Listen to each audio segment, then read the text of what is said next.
सुहानी रात ढल चुकी, ना जाने तुम कब आओगे।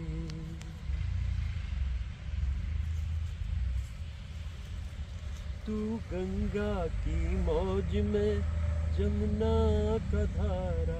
फिर उसके बाद में जब आगे चले तो वहाँ दिलीप कुमार साहब ने ये मान ही लिया था कि भाई नौशाद साहब मेरे लिए ठीक है, और उन्हीं की फिल्म में एक भी गीत पीछे सुन रहा है, ये जिंदगी के मेले, ये जिंदगी के मेले। नौशाद साहब के संगीत में क्लासिकल टच तो रहता था, और उनकी ज़िंदगी का जो हाईएस्ट पॉइंट उन्हें मिलता है वो है 1960 की फिल्म मुगल आजम। के आसिफ को लोग एक दीवाना डायरेक्टर कहते थे। वैसे भी जो इंसान लकीर से हटकर चलते हैं उन्हें लोग दीवाने ही कहते हैं, इसमें कोई बुराई भी नहीं है। तो जब वो मुगल आजम बना रहे थे तो उसमें नौशाद साहब है, शकील बदायूनी है, और लता मंगेशकर और मोहम्मद रफ़ी के गीत उसमें मौजूद है। और लता जी ने तो कमाल ही कर दिया। बेकस बेकरम कीजिए मोहब्बत की झूठी कहानी फिर। गाने बनते जा रहे हैं, मोहब्बत जिंदाबाद। मोहम्मद रफ़ी साहब ने भी अपना रंग जमा दिया, लेकिन वो छूटा मारते थे कि ऐसे क्यों। अरे नौशाद साहब, मेरा ख्याल ये है कि इसमें जो तानसेन के लिए राग रागनी है ना, वो हम बड़े गुलाम अली खान साहब से बात हुई। नौशाद साहब ने लगाया कानों को हाथ, भैया क्या बात कर रहे हो, बड़े गुलाम अली खान साहब फिल्म में गाएंगे, नामुमकिन।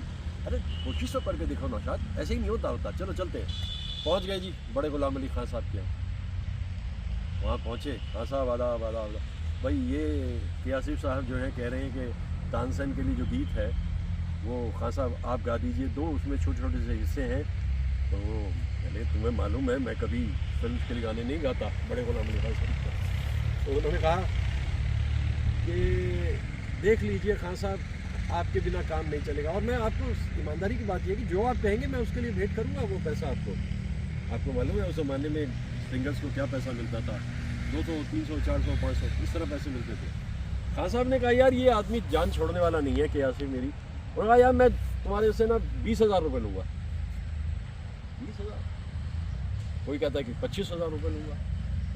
तो उन्होंने सूटा मारा और जेब से एक चेक बुक निकाली और उस पर 10,000 रुपये लिख के कहा खान साहब ये 10,000, बाकी मैं आपको घर जाके भेजता हूँ।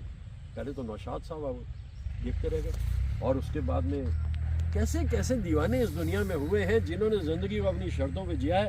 और खान साहब ने 2 शुभ दिन गाया, और प्रेम जोगन बन के, इतना रोमांटिक ये हिस्सा है फिल्म का जब हम इसको देखते हैं। तो मैं इन महान विभूतियों का जिक्र करता रहता हूँ, फूलों के बीच में आकर के इतने सारे फूल इनको अर्पित करता रहता हूँ, और मैं ये सोचता रहता हूँ हम तो ज़िंदगी में कुछ कर नहीं पाए, लेकिन हमारी एक खुशी है कि हम उस दौर में थे जब ये लोग मौजूद थे। मैं दिलीप कुमार साहब की 3 फिल्म्स को बहुत अहमियत देता हूँ, जिसमें मुझे आदमी बड़ी पसंद आई थी, और आदमी फिल्म का संगीत भी बहुत अच्छा था। कैसी हसीन आज बहारों की रात है, एक चांद आसमां पे है, एक मेरे साथ है। दरअसल मैंने ये 78 RPM के रिकॉर्ड होते थे, मैं लाया था। उस पर ये गीत जो था ये रफ़ी साहब तलत साहब के साथ गा रहे थे। बाद में मैंने कहीं पर सुना तो रफ़ी साहब महेंद्र कपूर के साथ गा रहे थे, यानी तलत साहब को उसमें से हटा दिया गया था। लेकिन सच्चाई क्या रही मुझे अब ध्यान नहीं है, लेकिन ऐसा फिल्म इंडस्ट्री में होता रहता था, क्योंकि कहीं से कोई जो ठीक लगता था उस हिसाब से करते थे। इस फिल्म के गाने मुझे बड़े अच्छे लगे।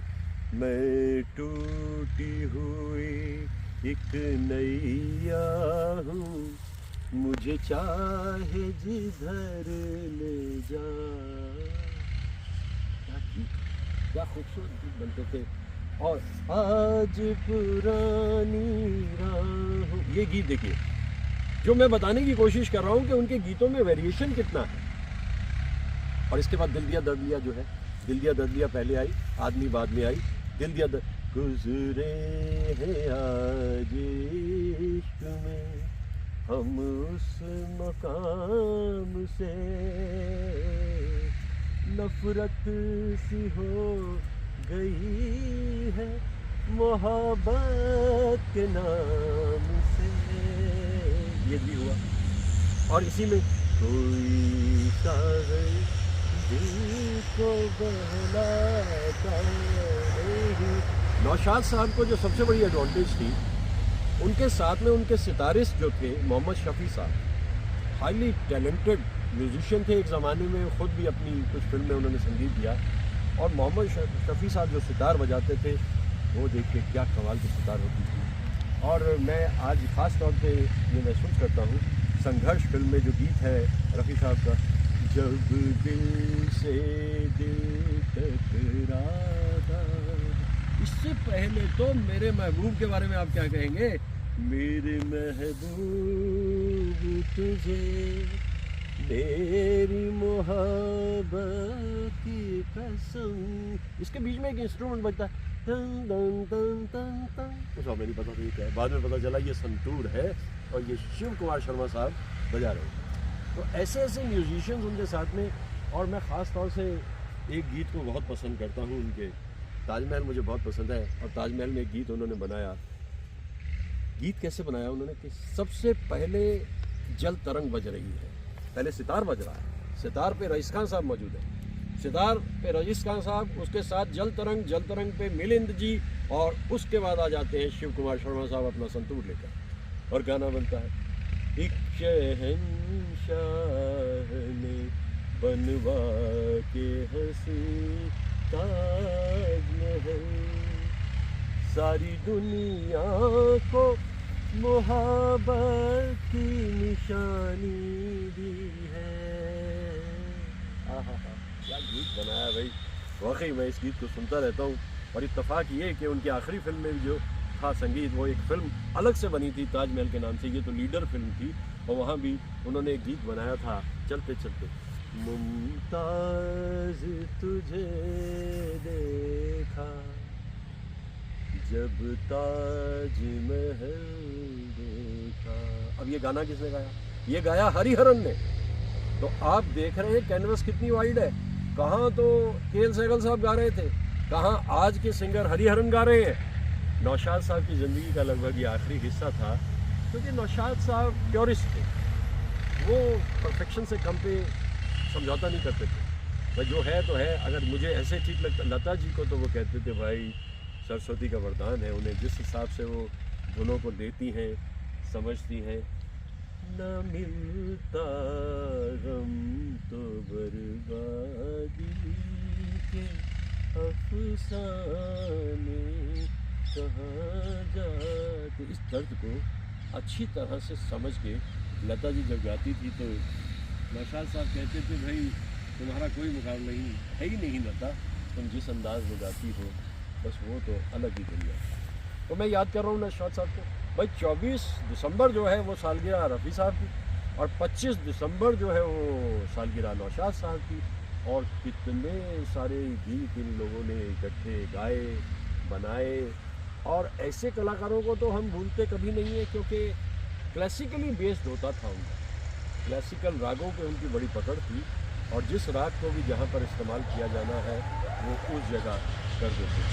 मैं जो भी कुछ कह पाता हूँ इन लोगों के बारे में, ये शोर शराबा जो चारों तरफ दुनिया का हिस्सा बन गया है, एक कभी ना ख़त्म होने वाला किस्सा बन गया है, इसमें भी आकर के मैं फूलों को ढूंढ लेता हूँ, और फूलों को ढूंढकर, हरियाली को देखकर, सूखे पत्तों की खामोशी को समझकर मैं अपनी बातें कहता रहता हूँ। क्योंकि ये कलाकार इतने अहम थे, ये इतने बड़े कलाकार थे कि इनके बारे में आप इतना कहिए या उतना कहिए, लेकिन कहिए ज़रूर, क्योंकि ऐसे कलाकार तो दोबारा अब आने का प्रश्न ही पैदा नहीं होता। नो चांस, कोई वजह भी नहीं है, ना वो संवेदनशीलता रही, ना इन्वॉल्वमेंट रहा संगीत के लिए, ना वो तपस्या रही, ना वो डेडिकेशन रहा, ना वो डिवोशन रह क्या गया, धूम धड़ाका धमाधम। और इसी को संगीत अगर आप मानते हैं तो मैं क्या कह रहा हूँ आपसे, सुनिए आप अपने संगीत को। मैं अपने संगीत को याद कर रहा हूँ, उन लोगों को, उनके बारे में कुछ बातें कह रहा हूँ। और जैसे मैंने बताया ना कि होता है ना कि आखिरी दिनों में आकर के काम इसलिए कम हो गया था, संगीत का मिजाज तब्दील हो गया था और उससे कम नहीं करते थे। और बाकी इंस्ट्रूमेंट की बात यह है कि साथी फिल्म में और या दिल दिया दर्द लिया में थोड़ा सा वेस्टर्न इंस्ट्रूमेंट उन्होंने इस्तेमाल किए। बेसिकली वो एक पियानिस्ट थे और पियानो पे उनकी जो पकड़ थी बड़ी ज़बरदस्त, बहुत अच्छे ढंग से गीतों को वो बजाते थे। और मदर इंडिया के गीतों को, गंगा जमुना के गीतों को, सन ऑफ इंडिया के गीतों को आप याद करने लगेंगे ना, कितने सारे गीत आपके सामने याद आ जाएंगे। हर तरह की वैरायटी। गंगा जमुना के गीतों को देखिए, फोक म्यूज़िक की अगर आप बात करना चाहते हैं, वहाँ मैं बहुत छोटा सा था, शायद 11-12 साल की उम्र मेरी होगी। फिल्म तो देखने नहीं देते थे हमारे बुज़ुर्ग, हमें कहते थे अरे पढ़ लिख लो। तो खैर एक गंगा जमुना के बारे में सुना कि अच्छी फिल्म है, तो उन्होंने कहा चलो देख लेते हैं, तुम्हें दिखा देते हैं। हम गए जो देखने उस फिल्म को, और मुझे वहाँ एक गीत शुरू में ही सुनाई दिया, इंसाफ की डगर पे बच्चों दिखाओ चल के, ये देश है तुम्हारा, नेता तुम ही हो कल के। भाई मुझे ये गीत बड़ा पसंद आया, और सबसे ज़्यादा मुझे पसंद वो मास्टर जी आए। वो मास्टर जी जो है वो बच्चों को समझा रहे थे, देखो दुनिया चाहे कितनी बेईमान हो जाए, तुम्हें तो ईमानदारी के रास्तों पे चलना है, और नेता तुम ही हो कल के। अब कितना सच हो पाया कितना नहीं हो पाया तो आप अच्छी तरह से वे कर सकते हैं, मैं तो कभी जजमेंटल होता ही नहीं हूँ। लेकिन इतना ज़रूर है ये गीत मुझे पसंद आया। फिर मैंने बाद में तलाश किया यार ये मास्टर जी कौन थे। एस नज़ीर नाम के एक एक्टर हुआ करते थे, वो मास्टर जी थे। तो मुझे बचपन की वो यादें इसलिए भी याद आती हैं कि संगीत से मेरे मन के अंदर एक खुशी पैदा हर युग में होती थी। अब जैसे ये नीला आसमान है, सूखे पत्ते हैं और यहाँ फूल खिले हुए हैं, लेकिन इन सब को मिला कर के अगर एक नाम हम देना चाहें तो हम इसको प्रकृति कह देते हैं। और प्रकृति का आपके ऊपर अगर आशीर्वाद बना रहेगा ना, तो आपकी सोच वर्डसवर्थियन हो जाएगी, आपकी सोच में इतनी खुशी आ जाएगी। उसके साथ अगर संगीत भी जुड़ जाएगा, वो जुड़ेगा ही, तो फिर आप इत्मीनान से अपने जीवन को जी सकते हैं। आपके चारों तरफ जो भी हंगामे होते हैं आप उनको बर्दाश्त करने की स्थिति में आ जाते हैं, एक बार अगर आप अपने हुनर को पहचान लेते हैं। ये दौर जो बदला है, इसमें फिर ऐसे गुणी संगीतकारों ने बैक सीट ले ली।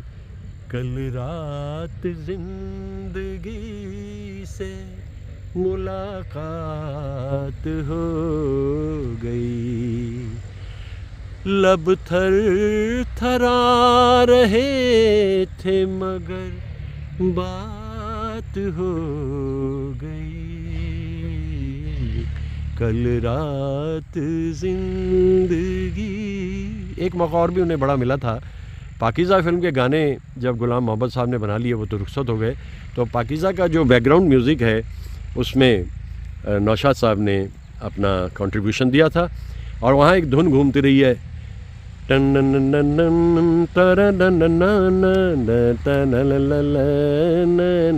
ये सितार पे बजती रहती है पाकीज़ा की बैकग्राउंड में। और बाद में मैंने ये गाना सुना, नैया तेरी चलती जाए, यानी नौशाद साहब ने इस धुन पे भी गाना बना दिया। तो ऐसे लोगों को आप भूलेंगे क्या? पॉसिबल ही नहीं है, हो ही नहीं सकता। याद कीजिए और फरियाद कीजिए उस कुदरत से कि ये यादें यूं ही बनी रहें। साज़े दिल खामोश है, एक सोज जगा दे, तू भी मेरी आवाज़ में आवाज़ मिला दे। बैठा हूँ तेरे दर पे बड़ी आस लगाए, ए हुस्न ज़रा जाग तुझे इश्क जगाए, बदले मेरी तकदीर जो तू होश में आए। ये गीत जब भी मैं सुनता हूँ मैं ये सोचता हूँ कि देखिए इसमें कितना ठहरा सा ऑर्केस्ट्राइजेशन है। और ये अल्फाज कितने खूबसूरत हैं, कितने रोमांटिक हैं। रफ़ी साहब की आवाज़ की लयकारी जो है वो अपने आप में कमाल है। और मैं सोचता हूँ कि जिस इंसान ने ये धुन बनाई है उनका नाम है नौशाद साहब। नौशाद साहब कोई आम संगीतकार नहीं है। आप सोचिए कहाँ से शुरू हुआ था उनका सिलसिला, सहगल साहब के ज़माने से, यानी आज़ादी से पहले सहगल साहब दुनिया से जा चुके थे। और सहगल साहब के लिए भी उन्होंने गीत बनाया जो कि सहगल साहब को बहुत पसंद था। जब दिल ही टूट गया अब जी के क्या करेंगे। अब आप ये देखिए, इसके बाद में नौशाद साहब ने लगातार जो फिल्म की हैं वो ज़्यादातर फिल्म हिट है।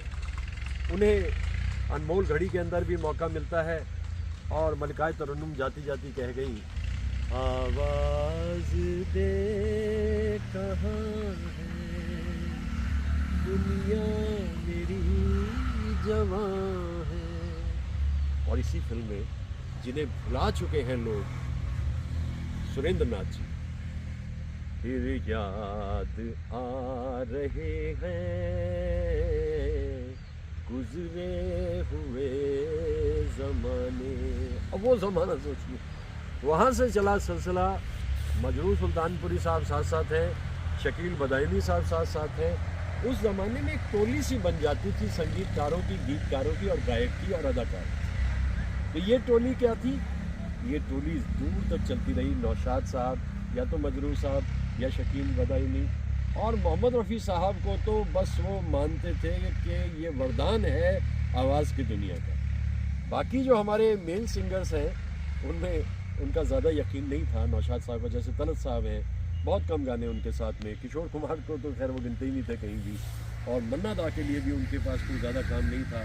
एक गीत बड़ा दर्दीला सा एक बार सुनाई दिया था, मेरे घर से प्यार की पालकी चली गई, घर मेरा जड़ गया, जिंदगी चली। ये गाया था मन्ना दा ने, नौशाद साहब की धुन थी।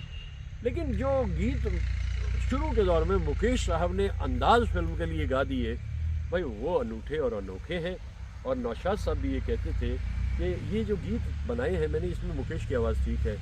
तू कहे अगर जीवन भर मैं गीत सुनाता जाऊं, दुख दर्द मिटाता जाऊं, झूम झूम के नाचो आज। अब ये गीत इतने मकबूल हुए। ये 1949 के करीब की फिल्म थी अंदाज। और इसके बाद में सबको लगने लगा भाई लो, अब तो मुकेश साहब आपको लगातार काम मिलेगा और नौशाद साहब के साथ में आप काम करते चले जाएंगे। लेकिन ऐसा हुआ नहीं, क्योंकि नौशाद साहब ने इसके बाद में बहुत अरसे तक मुकेश साहब के साथ काम नहीं किया, मुकेश साहब को नहीं बुलाया। और जैसा मैंने कहा, इसकी एक बड़ी वजह यही है, वो तो मोहम्मद रफ़ी साहब की आवाज़ में ही डूबे रहते थे नौशाद साहब। तो एक बार जब 1968 का बरस आते आते फिल्म बन रही है साथी, तो वहाँ फिर मुकेश साहब को बुलाया। मुकेश, तुम्हारे लिए गाना है इसमें। गाना कौन सा था? मैं संवारूंगा तुझे, सारे गम दे दे मुझे, यही पल के न झुका, आईना ही। ये गीत गाया मुकेश साहब ने। और भी गीत इसमें था, जो चला गया उसे भूल जा। लेकिन दिल में उनके हमेशा मोहम्मद रफ़ी साहब भी रहते थे। और मोहम्मद रफ़ी साहब के जो गीत हैं वो मैं कितने ही गीत एकदम याद कर सकता हूँ।